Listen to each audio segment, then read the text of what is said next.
Hi everyone, thank you for being here. It's been a while since I made my last video. So I turned on the camera to talk to you guys about, this is more for those of you that are going through emotional awakening process. Also, it's not limited to that. It's going to be about some subtle signs that can show up when there are some emotional blocks or wounds that are waiting to be healed. So these are very subtle signs that are difficult to pick up on in our daily life that actually indicates that there might be some emotional pain or wounds that are repressed and are waiting to be worked on. I kind of wish that I knew some of these signs earlier on in my journey. I think it could have saved a lot of my energy and just helped me focus on myself a lot more. But anyways, I want to share this with you guys, and I invite you to stay till the end of the video because I am announcing a special offer, more of a gift that can help a lot of you guys who are going through some awakening process and wanting to heal some emotional blockages in their lives. So that being said, I want to just jump into it. So the first sign that you can pick up on, a very subtle sign that tells you there are some emotional wounds or blockages that are needing to be healed, is when you notice yourself constantly blaming others. So this could be blaming people in your life. It could be blaming a situation in your life. So anything that is outside of you. So where blaming really comes from is our state of feeling powerless, our state of feeling powerless to change or shift the situation that we're in. And when we just simply externalize our focus and energy to the outside world, then it becomes a lot more, it feels a lot more comforting sometimes and easier to just kind of let it go. But what it really does is it creates a huge emotional blockage that keeps us from being able to move forward, especially in our awakening process. And I'm sure there are some valid reasons why we might want to blame or give the energy to other people or other situations. So if you notice yourself doing this, I invite you to ask yourself this question. What is it about the situation that I'm feeling powerless to change? So why am I feeling powerless to change the situation? Another question that you can ask yourself is, if I couldn't blame, if blame didn't exist, what would I be doing instead to improve the situation? So these are some self-empowering questions that you can ask yourself when you're bringing your conscious energy inwards rather than spreading it around you.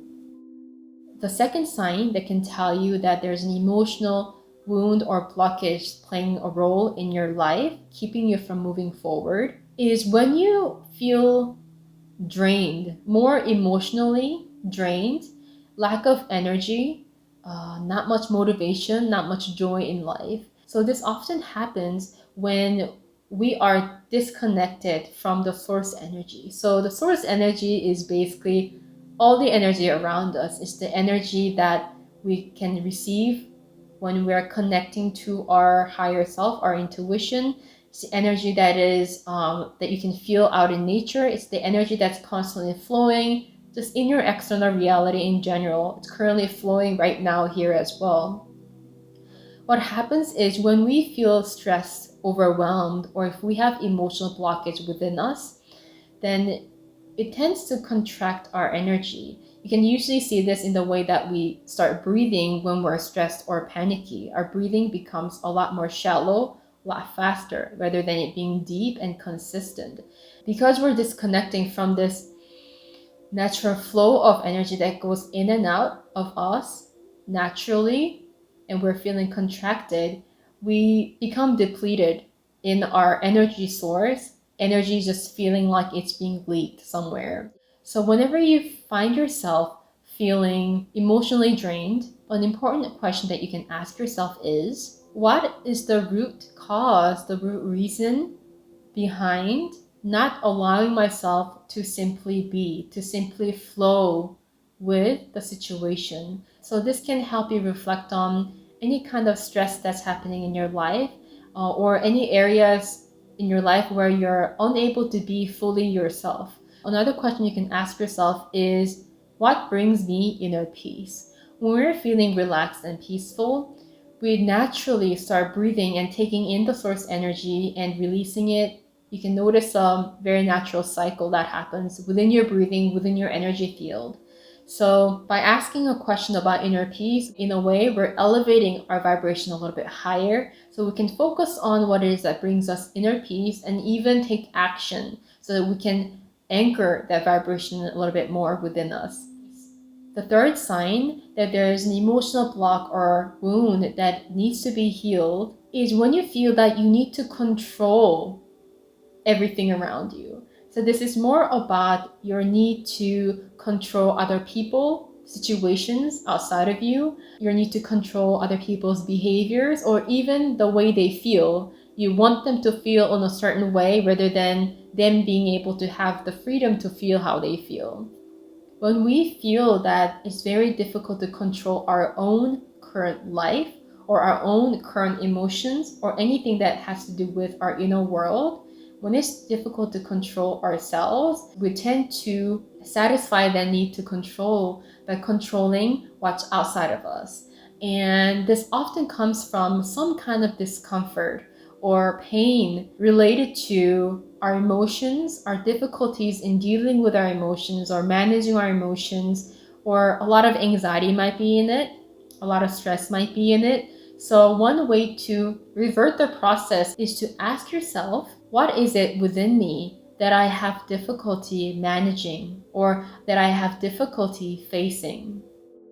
The fourth sign that there is some kind of emotional blockage in your current life within you is when you have so much fear of failure that you end up not taking action. You end up kind of being stuck in this state of stasis. And oftentimes it has to do with our early programming where we might have been discouraged or even invalidated from taking a risk where it did not bring the result that was intended or expected. And this early experience keep us from being able to truly follow our heart.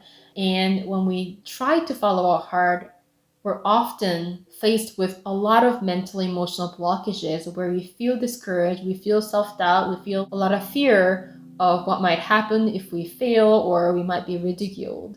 So an important question to ask yourself in these situations to go a little bit deeper within is, what is my earliest memory of having some sort of negative reaction or even receiving some kind of consequence for not getting an expected result in your life? The fifth sign that there's an emotional wound that needs to be healed in your awakening journey is when you feel attacked, more of an emotionally attacked by people around you, by the world around you. And I understand that there are some unkind people in the world. They can be rude and it can be difficult and painful. But I'm talking more in a sense where you notice yourself having this pattern of constantly feeling offended or constantly feeling emotionally attacked in your interaction with people around you. When you take a look at the triggers behind, and usually we tend to have a certain pattern of being triggered by a certain topic or a certain situation or even certain people. It usually has not much to do with that person or that situation, but it has more to do with our own pain points, our own personal experiences that somehow makes a link between that experience, that pain experience, to what's happening outside of us. So what can help in these triggering moments is to ask yourself two questions, and you can even write this down. The first question is, what actually happened? So these are things that you saw, that you physically heard, you physically could smell, that were actually facts. You can write them down. And the second question, what were my interpretations? So what were the stories that were playing out in my head in reaction to what physically happened? I'm not saying that the interpretations are true or false, but it gives us a perspective of looking at these two things as separate things and take a step back and reflect on it a little deeper. So these are some signs that I wanted to share with you guys that tells us that there are some inner healing, emotional healing work that are to be done, and that can really help you in your awakening process to gain more clarity on your deeper purpose in life here on earth. So before I end this video, I want to talk to you guys about the special invitation or offer that I'm doing for a limited time. So I'm giving 30 to 40-minute session with no charge to help you through your emotional blocks, especially if you're going through a spiritual awakening process and want some guidance on working through your emotional blocks. So if this is something that you want to take advantage of, I will put the link below where you will simply fill out some questions so I get to know a little bit more about where you're coming from, and then we can set up a short session via call and discuss some of the things. I'm also sharing 3 self-healing tools that I've activated myself that I really want to share with a lot of people as well. So I'm going to be sharing with you a little bit about that as well. So again, if you resonate with any of this, you can click on the link below. It's called Inner Healer Activation. Thank you for being here, and love and light your way.